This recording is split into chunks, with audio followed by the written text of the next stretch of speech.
성도 여러분 안녕하십니까? 네, 오늘이 무슨 날이죠? 네, 수능 수험주 보신 분들은 아시죠? 네, 수험주 분들 중에 수능을 보고 계신다면 오늘 끝나기 전에 또 함께 마음을 모아서 기도하도록 하겠습니다. 한국사회여론연구소의 2018년 12월 정례 조사에서 만 19세 이상 성인 남녀 1024명을 대상으로 설문조사를 진행을 하였다고 합니다. 제목은 2019년 삶에서 가장 중요하다고 생각하는 것이 무엇인가에 대한 이 설문조사였습니다. 여기서 건강과 가정이 가정의 행복이 가장 중요하다고 압도적으로 1, 2순위를 나타낸 것을 볼 수 있습니다. 그 뒤로 경제적 풍요, 좋은 인간관계, 자신의 능력 개발, 취미생활 및 여가 등의 순으로 나타났습니다. 건강과 가정의 행복이 삶에서 정말 중요하다라고 많은 분들이 느끼고 있고 또 이곳에 계신 많은 성도님들도 그렇게 생각할 것이라고 보고 있습니다. 여러분의 삶에 있어서 가장 중요한 것은 무엇입니까? 이 내용과 비슷하다고 생각을 할 수 있습니다. 그 외에도 여러 가지가 있을 수 있겠죠. 네. 하지만 이런 질문에는 반드시 다음 내용이 전제되어야 하죠. 그것이 무엇이냐면 하나님 다음으로라는 것이죠.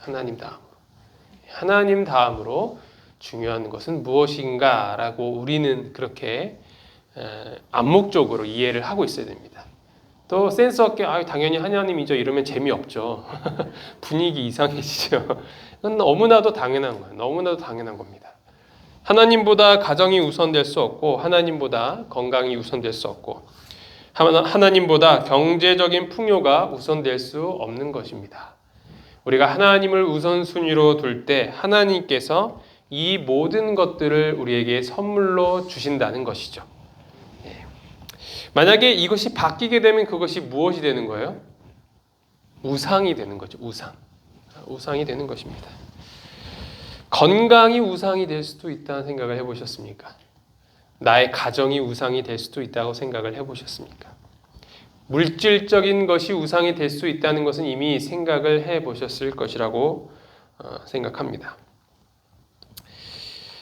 우리는 하나님의 자녀고 예수 그리스도의 피로 사심받은 자들입니다.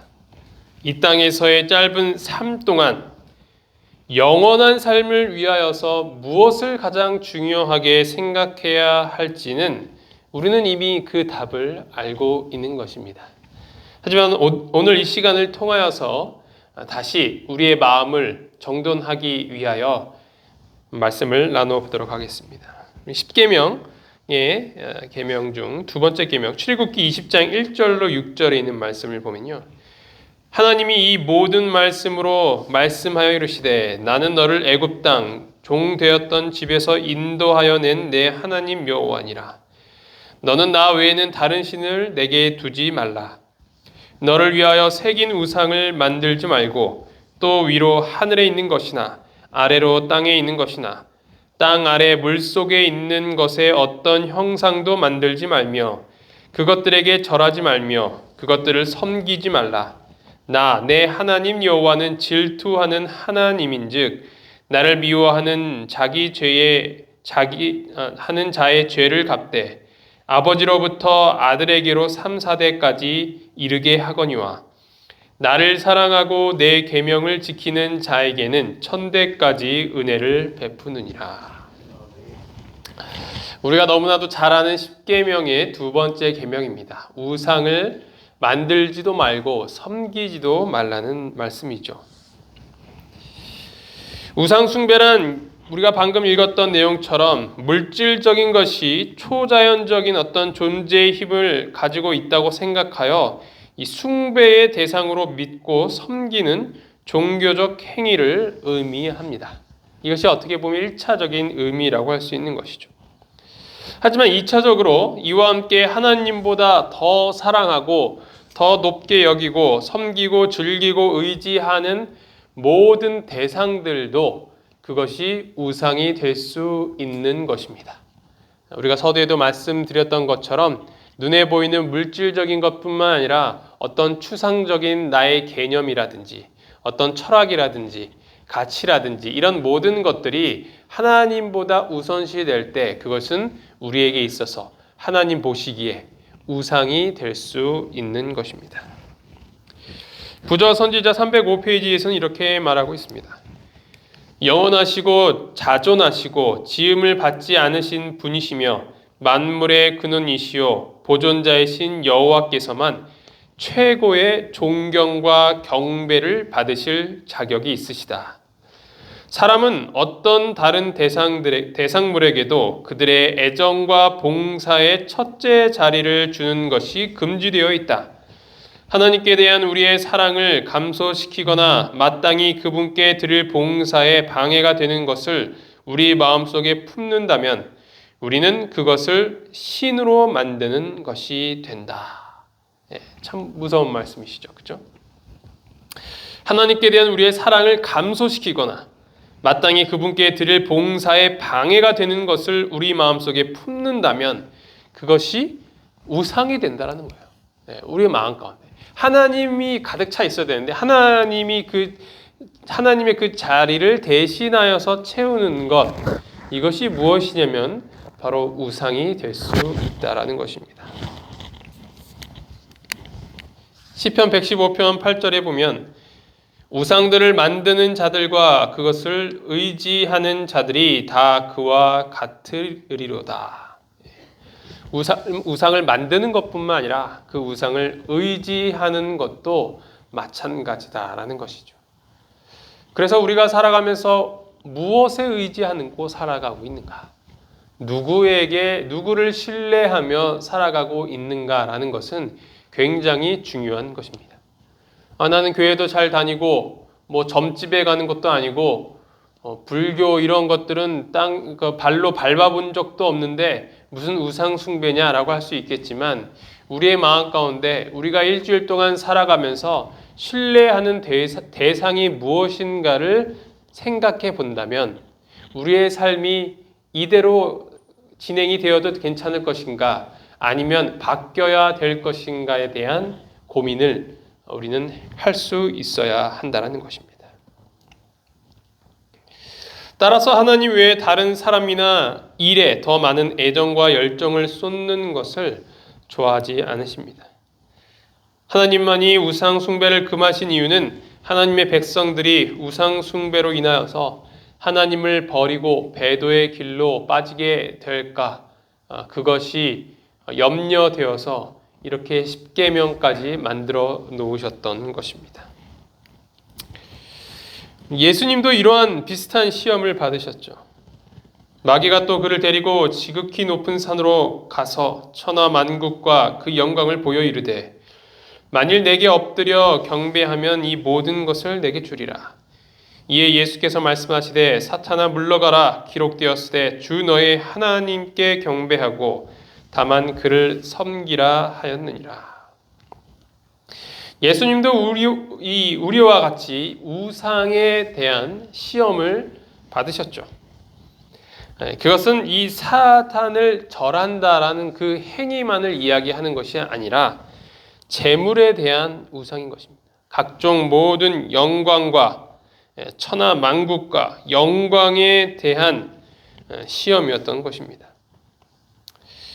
우리도 재물을 위하여 사단을 섬길 수 있다는 것을 보여주는 사건이라고 할 수 있는 것이죠.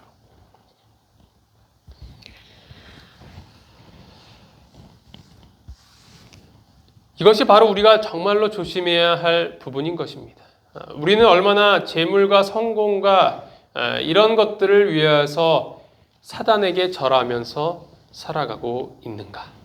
내가 우상 눈에 보이는 우상 앞에 절을 하는 그런 행위가 없다 하더라도 우리는 하나님과 사단 사이의 편에 서서 때로는 이 어떤 하나님께 선택을 하기보다는 어떤 나의 그 정당화를 위한 그런 논리를 앞세워서 어떤 순간에는 사단을 선택하고 그를 섬기며 그를 의지할 때가 있다라는 것이죠.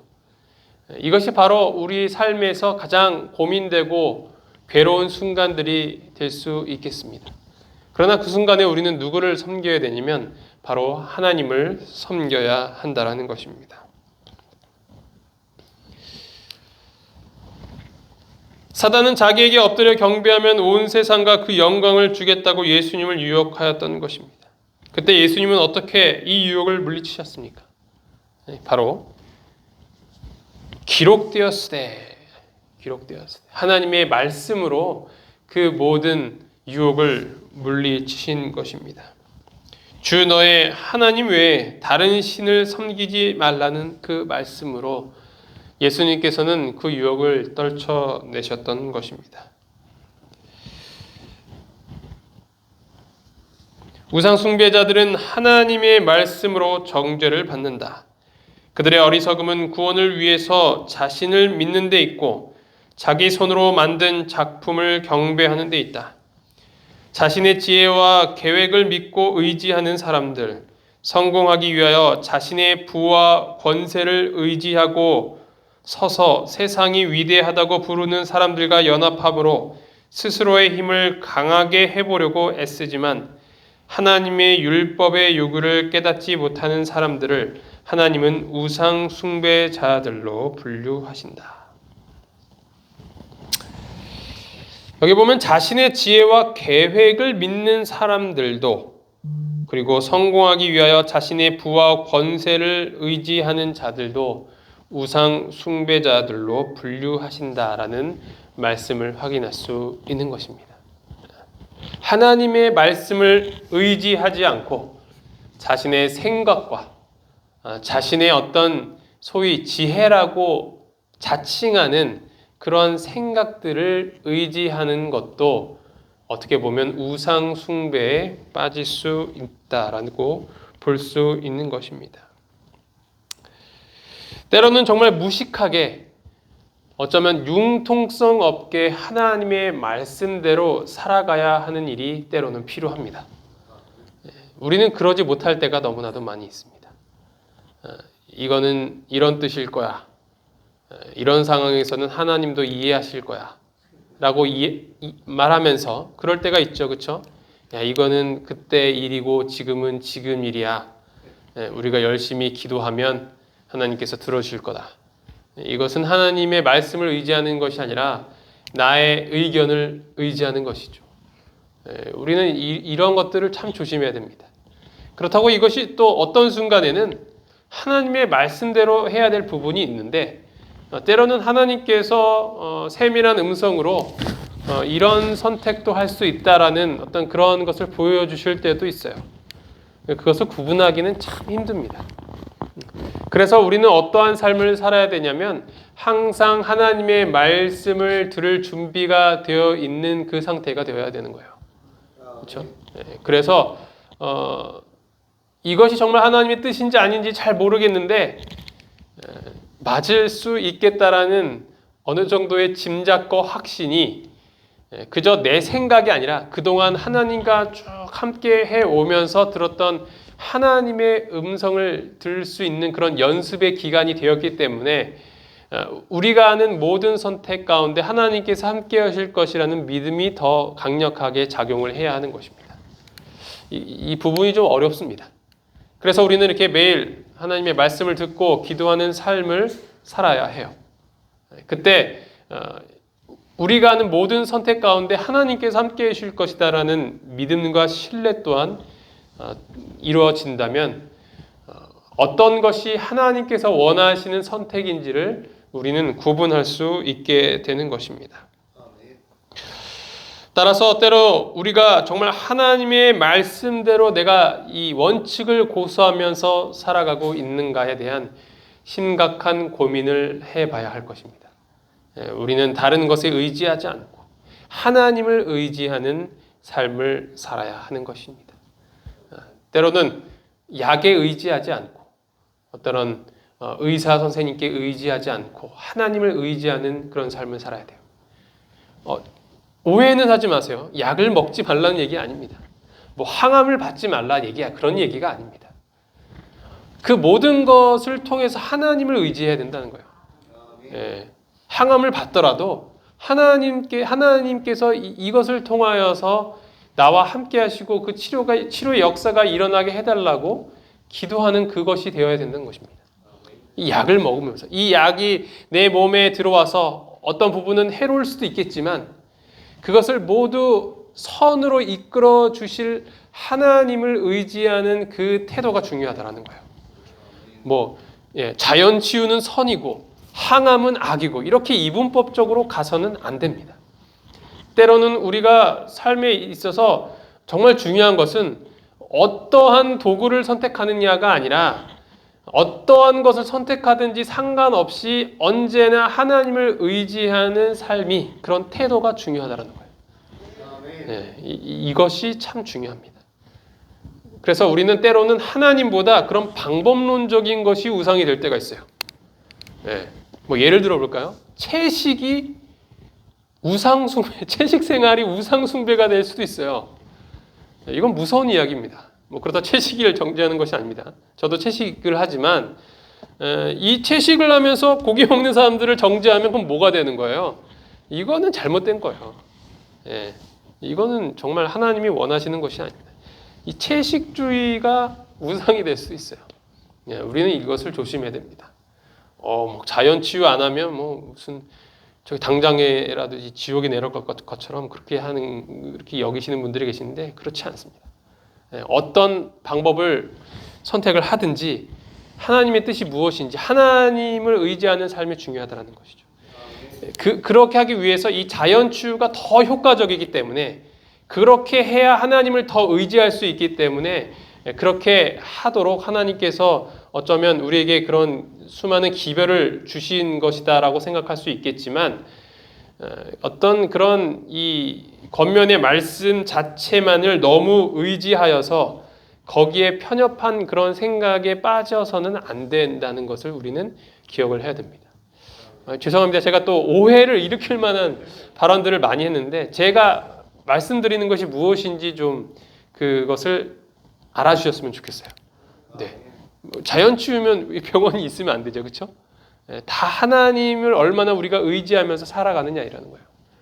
너무 병원을 많이 가면 병원을 너무 의지하니까 그것보다는 때로는 몇 번은 안 가보고 한번 기도로 한번 하나님께 의지하는 것이 필요할 수 있죠. 그렇죠? 원장님이 계셔서 제가 그런 어떤 부분에 있어서 의학적인 부분을 설명하기 좀 어렵지만 제가 지식이 많이 없기 때문에 같은 생각이시라고 생각을 합니다. 우리가 어떤 선택을 하든 하나님을 의지하는 것. 내 생각과 내 계획보다는 하나님께 의지하고 하나님을 섬기는 그 삶이 정말 하나님을 최우선으로 모시고 의지하는 삶이 될 수 있다는 사실을 오늘 이 시간 꼭 기억하시면 좋겠습니다.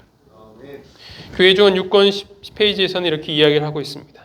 심오한 학설과 이론들이 편만하고 사람들이 계시에 반대되는 이론을 확립시키고자 노력함으로써 하나님의 율법을 무시한다. 그러나 성령께서는 강하고 더욱 강하게 그들 앞에 주 너의 하나님께 경배하고 다만 그를 섬기라고 명령할 것이다. 이 계시에 반대되는 이론을 확립시키고자 노력하기 위하여서 심오한 학설들과 이론들이 편만하다라고 표현을 하고 있습니다. 우리 그 어떤 현대의학이라는 그런 그 칭호를 가지고 정말 하나님의 방법대로 치료받는 것에 대해서 아주 무시하고 경멸하는 그런 것을 볼 때가 있어요. 꼭 이 약을 먹어야 된다라든지 아니면 이 고기를 꼭 먹어야 된다라든지 하나님의 방법대로 치료가 될 수 있어요. 그래서 우리 이 병원에서는 꼭 이 채식을 고집하지 않습니까? 그렇죠? 어떤 분이 풀떼기라는 표현을 지난 이 신앙송 때 재밌게 우리 김현호 선생님께서 해주셨는데 우리가 풀떼기를 먹고도 살 수 있다라는 거야. 하나님의 말씀을. 그렇죠? 이게 원래 이 태초의 음식이기 때문에 그것은 분명합니다. 그런데 현대의학에서는 뭐래요? 단백질이 필요하고 뭐 어떤 성분이 있어야 되는데 이 채식은 그게 없기 때문에 안 됩니다. 고기를 꼭 먹어야 됩니다. 그러고 얘기합니다. 그런데 이 제대로 공부를 하다 보면 그게 잘못됐다는 것이 과학적으로 증명되는 것을 보게 됩니다. 하나님의 말씀이 맞다라는 것을 알게 되는 것이죠. 단순히 어떤 건강과 어떤 치료에 있어서만을 말씀드리는 것이 아닙니다. 우리가 살아가는 삶의 방향과 가치에 있어서 세상 수많은 사람들의 그런 이야기에 휘둘려서 정말 하나님의 말씀대로 살아가야 할 우리가 그렇게 하지 못하게 된다면 그것 또한 우상 숭배가 될 수 있다는 사실을 우리는 이 시간 꼭 기억을 해야 할 것입니다. 말씀대로 살려갈 때 하나님을 믿지 않는 사람들이 그런 행동을 보고 놀랍게 여기거나 이해하지 못할 때 우리는 그것과 상관없이 그 시선에 아랑곳하지 않고 오로지 하나님의 말씀에 굳건히 설 수 있는 그런 원칙주의자가 될 때 우리는 진정으로 하나님을 섬기는 자들이 될 것이다라는 사실을 오늘 이 시간 꼭 기억하시기를 바랍니다. 그럼 우리는 어떻게 하나님을 사랑해야 할까요? 신명기 6장 4절 5절에 보면 이스라엘아 들으라 우리 하나님 여호와는 오직 유일한 여호와이시니 너는 마음을 다하고 뜻을 다하고 힘을 다하여 내 하나님 여호와를 사랑하라. 우리가 마음과 뜻과 힘을 다하여서 하나님을 사랑하라고 이 모세의 마지막 설교에서는 다시 한번 강조를 하고 있는 것입니다. 이는 하나님을 사랑하되 우리의 모든 것을 다하여서 온전히 하나님을 사랑하라는 명령인 것입니다. 만일 그대가 마음을 다하여 그분을 사랑할 것 같으면 그대는 그분께 그대의 생애 최선의 봉사를 하고자 할 것이며 그대는 그대의 모든 능력을 대하여 그대의 힘을 그분의 뜻을 행하도록 촉진시켜줄 법칙과 일치되게 하고자 노력할 것이다. 하나님은 우리의 삶의 최고의 가치이시며 또 내 인생의 최고봉이 되어야 합니다. 많은 사람들이 이 사실을 알고 있으며 그렇게 살기를 노력하지만 자신도 모르는 사이에 우리의 우선순위는 하나님 대신 다른 여러 것들을 두는 그러한 과오를 범하게 될 때가 있다는 것입니다. 오늘 이 시간 하나님을 위하여서 살겠다고 결심하고 헌신하는 시간이 되기를 간절히 바랍니다. 그렇게 할 때 결국 그 축복은 나에게로 돌아오게 될 것입니다. 마지막 말씀입니다. 마태복음 10장 32절 누구든지 사람 앞에서 나를 시인하면 나도 하늘에 계신 내 아버지 앞에서 그를 시인할 것이요. 우리의 최우선이 되시는 분이 바로 하나님이 되신다라는 사실을 말로써 그리고 삶으로써 시인하는 우리 모두가 되기를 간절히 바라면서 말씀을 마치도록 하겠습니다. 기도하시겠습니다.